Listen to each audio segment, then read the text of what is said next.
Qara.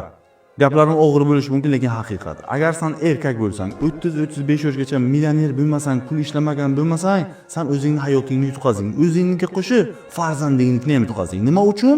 Chunki 30-35 yoshda tizim senga shunaqa muammolarni tiqadi, seni vaqting bo'lmaydi farzandingning tarbiyasi uchun. Keyin ular senga aytadi, "Okey, vaqtingiz yo'qmi tarbiya uchun? Bizga keltirib bering maktabga, sizday ishchi qilib tarbiyalab beramiz" deyshadi. Menga bunaqa kerak emas. Men shu uchun millioner bo'lganman. Men farzandimni o'zim katta qilishim kerak. Chunki uni hayoti menga kerak, kelajagi menga kerak. U kelajakda men bilan yashaydi.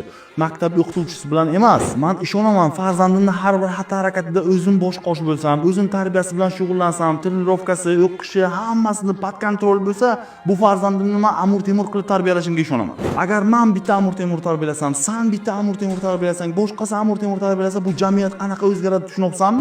Qo'y o'zi katta bo'ladi deyishing mumkin. Mana bu bilan, mana bu matoq bilan katta bo'ladi, xezalak bo'ladi, dalboyoq bo'ladi. Keyin nima bo'ladi? Keyin aytasan, "Nima uchun menga o'xshamading?" deysan.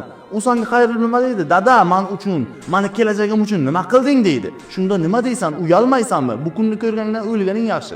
Shu uchun men bu tizimga qarshi chiqaman. Ilm ol, pullik bo'l deyman. Men bir o'zim bu tizimga qarshi chiqib yutqazishim mumkin, lekin harakat qilmasam yutqazishim aniq. Drinking dope turned me to a superhero.